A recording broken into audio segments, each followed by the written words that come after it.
Pam Bondi stood in the first-class boarding line, clutching her ticket. She wore simple, unremarkable clothing, comfortable jeans and a slightly worn jacket. She never cared about brands, preferring comfort over flashy luxury. But those around her clearly saw things differently. The man behind her scoffed, turning to his companion. What happened next silenced everyone on the plane and changed someone's life forever. Before we go any further, let's find out where you're from. If you like stories like this, subscribe to the channel because tomorrow we have another special story for you. Well, looks like they're giving out first-class tickets on discount today. Pam pretended not to hear. It wasn't her style to react to comments like that. She was used to people judging by appearance, but it didn't bother her. When her turn came, she handed her ticket to the airline employee, who nodded respectfully. "Have a pleasant flight, Miss Bondi." The man behind her frowned. "Bondi?" he repeated but quickly shrugged it off. Once they took their seats, he ended up next to her again. Unable to hold back a smirk, he gave her a contemptuous glance. "I won't even ask how you got here. But you know, people like you stand out a mile away." Pam leaned back in her seat calmly, ignoring him. She didn't even need to respond. Because in just a couple of minutes, this man would regret his words. Pam Bondi settled into her first-class seat, effortlessly ignoring the smug glances from the man beside her. Dressed in an expensive suit, he kept throwing evaluating looks her way, clearly displeased by her presence. Unbelievable. They really let just anyone into first class these days, he muttered, turning slightly toward her. Pam didn't react. Unlike him, she had no interest in wasting energy on meaningless conversations. "I wonder," the man continued, undeterred, "which rich sugar daddy paid for this ticket? Or is your husband an oil tycoon?" This time, his voice was louder, drawing the attention of nearby passengers. A few shot him disapproving glances, but he carried on, feeling emboldened. "Or maybe you're one of those lucky lottery winners. Though I doubt it. Judging by your appearance, you wouldn't know real fashion if it hit you in the face." Pam lifted her gaze and looked at him calmly. "Do you always enjoy making snap judgments?" she asked, her voice soft but steady. "Well, I'm not blind," the man shrugged. "Though, maybe I'm wrong. Maybe you're some big-time businesswoman. Or, I don't know, a prosecutor." He chuckled at his own joke, but his laughter quickly died when the passenger across the aisle leaned forward sharply. "Do you even know who you're talking to?" he said coldly. The man in the suit frowned, sensing the sudden tension around him.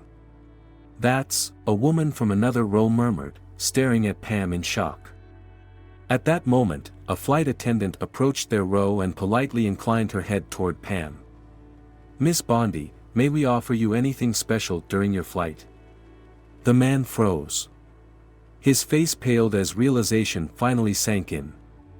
The man sat with his arms crossed over his chest, pleased with himself. He was ready to relax during the flight when he heard the name spoken by the flight attendant. "Miss Bondi, may we offer you anything special during your flight?" It hit him like a punch to the chest. "Wait. Bondi?" he repeated, frowning. A dead silence fell around him. The passengers who had been merely watching their exchange now exchanged glances, as if anticipating what would happen next. "You're the Pam Bondi." His voice no longer carried the same confidence. Pam only tilted her head slightly, her face calm. But there was something in her eyes that made his throat go dry. He remembered the headlines. Remembered how her name had appeared in high-profile cases, how she had ruthlessly exposed those who thought themselves untouchable. "Oh, well, that's a twist," someone muttered from the next row. The man felt his face burn. "This is just a misunderstanding," he started, attempting a smile, but even he could feel how forced it was. "A misunderstanding?" Pam repeated evenly. She didn't raise her voice, didn't sound angry or indignant. But there was an unshakable certainty in her tone. And that was the most terrifying part. "Yeah. I just didn't recognize you," he mumbled, swallowing hard. Pam leaned forward slightly. "And if you had? Would anything have changed?" He swallowed again but didn't answer. "Maybe you wouldn't have said what you did. Maybe you would have even apologized in advance, just in case. But do you know what's most interesting?" Her voice was soft, but there was a hidden blade beneath it. He turned his head slowly, not wanting to hear the rest. People who judge others by appearance rarely realize their mistake, until they find out they're standing before someone they fear. Passengers exchanged glances. Someone smirked. "Do you enjoy making snap judgments?" she added. The man opened his mouth, but no words came out. "Let's just forget about it," he laughed nervously, waving his hand. But no one laughed with him. Pam simply watched him in silence. "Come on, it was just a conversation. You know how it is, right? People say stupid things, make assumptions, make mistakes." His voice grew quieter and quieter. "The difference is, not everyone knows how to own up to their mistakes," Pam said. Her words hit harder than if she had torn him apart. "And not everyone wants to apologize," added a woman from across the aisle. The man clenched his fists. "Fine, I'm sorry," he muttered. But his tone betrayed him. He didn't regret anything. He just wanted the conversation to end.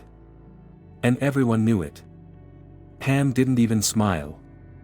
She simply looked away, as if the conversation no longer mattered to her. But to him, it did. More than he wanted to admit. He felt a storm churning inside him, shame, anger, helplessness. Why had he even started this conversation? Why hadn't he just kept his mouth shut? Because he was used to judging. And now, he had seen himself from the outside, and he didn't like what he saw. The clock on the cabin wall ticked slowly. He had expected this flight to be easy and comfortable. Now, every minute felt like he was on display. Every movement, every gesture felt unnatural. He didn't know where to look, how to act. He just wanted this flight to be over. He checked his phone. No signal. Damn it. There was nowhere to escape. He turned away, pretending to sleep.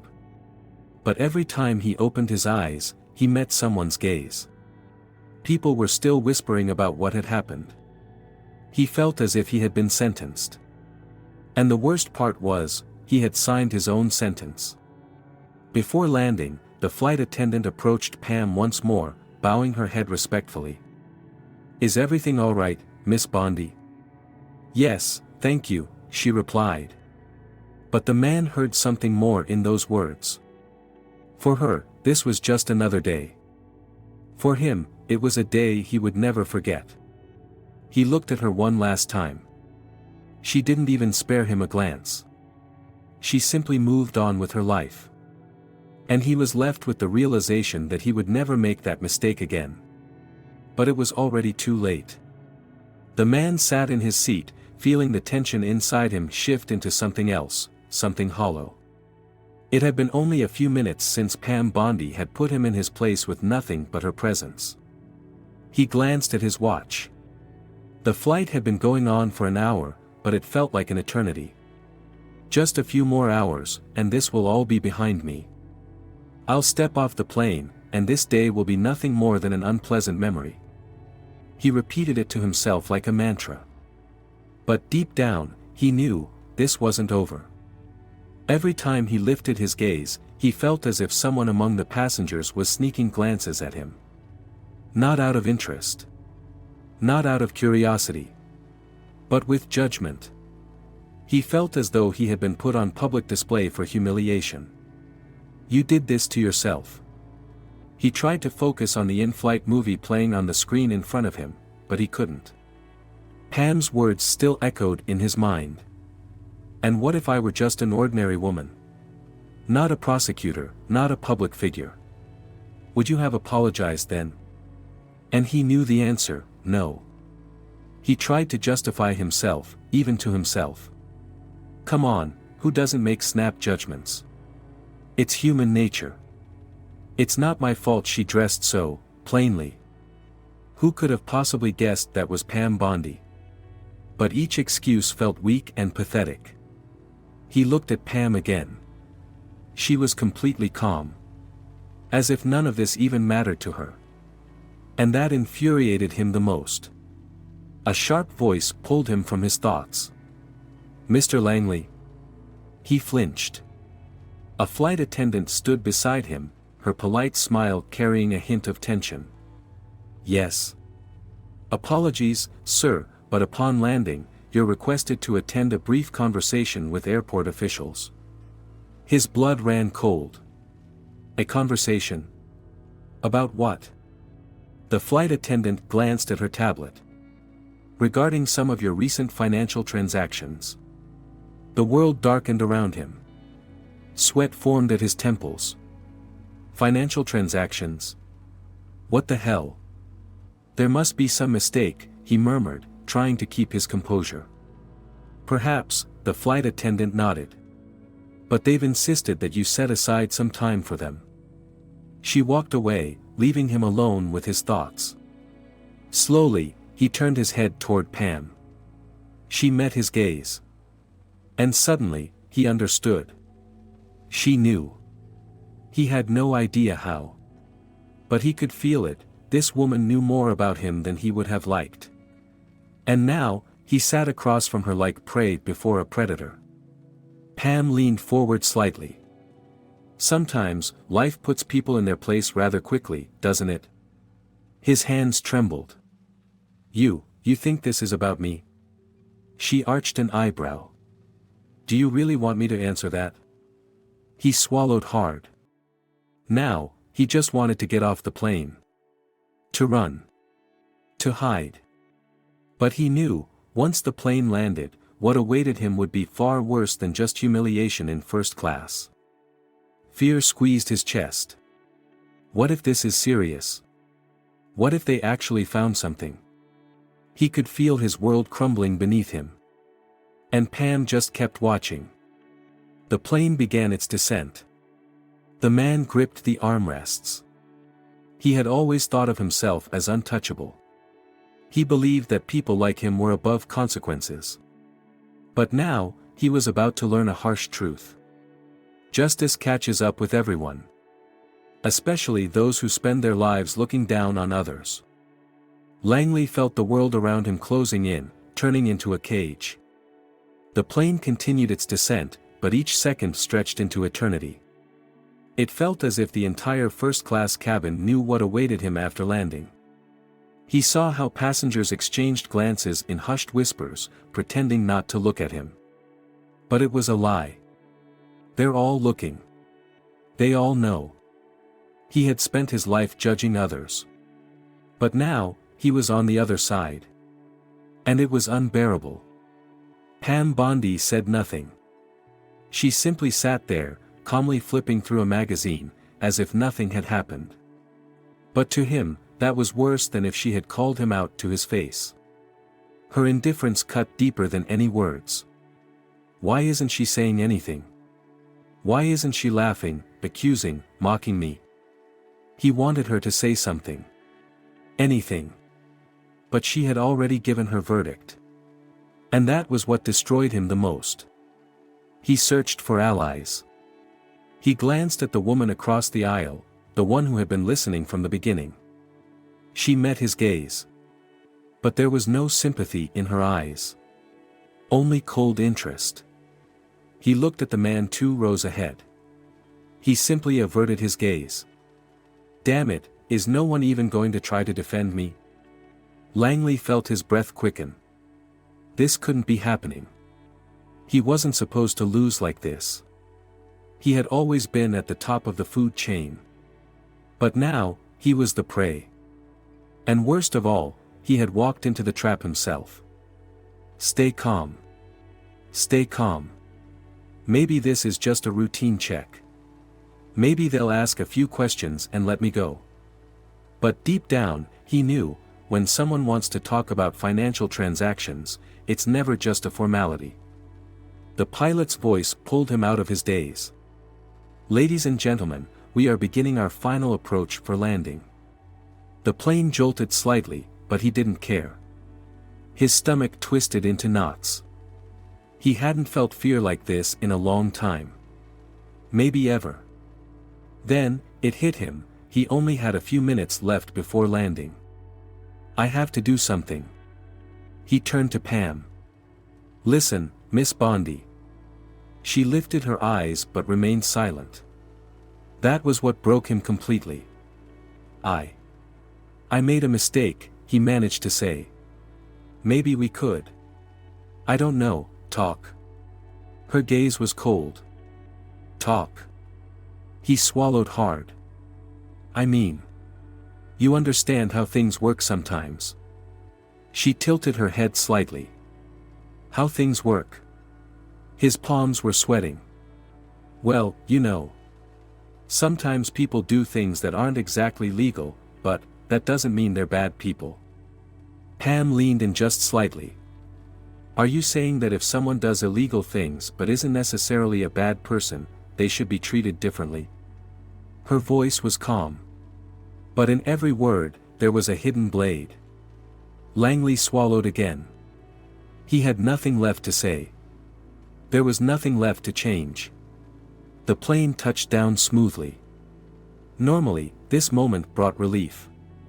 But now, it was a sentence. Passengers began to rise, gathering their belongings.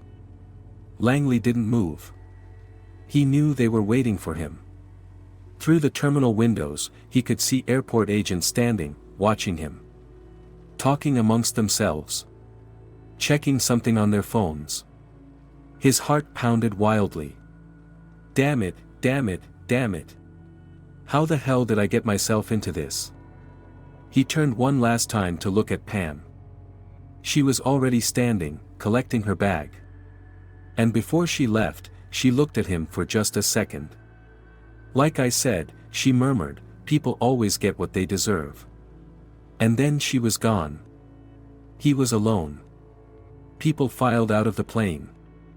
And he just sat there, unable to move. The world around him turned gray. Everything he had built, everything he had been, was crumbling before his eyes. Because he had built his kingdom on a house of cards. And he had been the one to bring it down. When he finally stood and walked toward the exit, he knew. There was no turning back. Langley felt the world tightening around him, turning into a cage. The passengers exited the plane, chatting idly, slipping phones into pockets, adjusting their clothes. For them, this flight had been just another trip. For him, it had been a sentence. He walked at the very back, dragging his steps. Pam Bondi had already disappeared into the terminal without so much as a glance back. He could feel the eyes of the agents behind the glass partition drilling into his spine. Maybe this is a mistake. Maybe they just want to clarify something. But deep down, he knew the truth. When they ask you to come in for a conversation, it's never just a formality. He tried to recall if he had done anything truly illegal. Of course not. I've always been careful. Okay, maybe 1 or 2 deals went through without all the paperwork, but who doesn't do that? It's just business. Standard practice. But the more he tried to reassure himself, the worse it got. Because he knew, in business, it's not about what you did. It's about what they can prove. And if they were waiting for him at the airport, it meant they already had proof. Langley stepped down into the terminal. People scattered in different directions. Families reuniting with loved ones. Businessmen already making phone calls. Tourists excitedly taking selfies. But he could think of nothing else except the 2 men in dark suits standing just ahead. They didn't move. They just watched. Waiting. Are they here for me? He hoped not. But hope is the last thing that lingers before the inevitable. He passed through the security checkpoint. And the moment he took his last step, the agents moved toward him. Deliberate. Certain. Like predators spotting prey. One of them pulled out a badge. "Mr. Langley?" His stomach twisted into a knot. "Yes." The agent looked at him steadily, without emotion. "We need you to come with us." Langley let out a nervous chuckle. "I'm sorry, but, what is this about?" The second agent opened a folder, pulling out documents. "Your financial transactions over the last 3 years." The world around him shattered. 3 years? They've been digging into me for 3 years.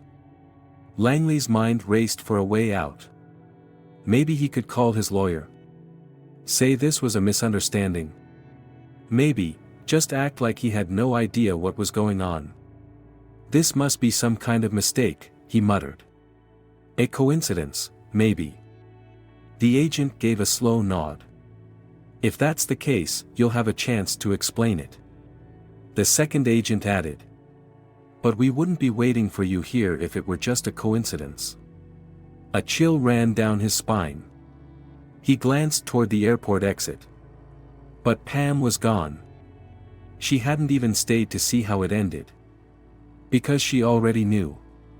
I need to make a call." The agent nodded. "Of course. You'll have that opportunity." But the tone of his voice made it clear, it wouldn't change a thing. Langley took a weak step back. "Listen, maybe we can work something out." The agents exchanged a glance. Their faces remained stone-cold. "We will work it out, Mr. Langley. But not in the way you're hoping." They stepped in closer. Langley felt his breath falter. For the first time in years, he felt like a criminal. It didn't matter what suit he wore. It didn't matter what connections he had. Right now, he was just another man caught in his own schemes. They led him toward the exit. Parked near the entrance to the restricted area was a black car with tinted windows. And in that moment, he understood. There was no way back. As Langley walked past the crowd, no one knew what was happening to him. To most, he just looked like another businessman. But he knew the truth. And Pam Bondi knew the truth. And soon, the whole world would know the truth. Because karma always catches up to those who think they're above the law. And now, it had caught up to him. Pam Bondi stepped out of the airport, breathing in the fresh air. This day wasn't anything special for her, she had seen dozens of men like Langley. Men who believed the rules didn't apply to them. Men who thought they were the smartest person in the room. But sooner or later, reality caught up with them. She pulled out her phone and checked her latest notifications. The headlines were already surfacing. Businessman John Langley detained for questioning over suspected financial fraud. She smirked. Sooner or later, justice always had its way. Usually, she saw men like him in the courtroom, but today, it had all played out right there in first class. Pam put her phone away and walked toward the taxi stand. Life bustled around her, passengers reuniting with loved ones, taxi drivers calling out for fares, travelers rushing to make their next flight. Agents were leading Langley out through a restricted exit, but she didn't even glance in his direction. For her, this story was over. Now, there were other matters to handle. Because there would always be those who thought they were above the law. And her job was to remind them they weren't. Pam settled into the back seat of the taxi, casting one last glance at the airport building. She knew that right now, Langley was probably sitting in an interrogation room, desperately searching for a way out. But there was no way out. Life always sets things in order. Some people work honestly, respecting the law. Others build their empires on lies, until the day of reckoning arrives. She knew there would be plenty more men like Langley. But that didn't worry her. If anything, it motivated her. The taxi pulled away, carrying her away from the scene. This case, this flight, this man, it was just another day for her. But for Langley, this day changed everything. And now, he would never forget the name Pam Bondi.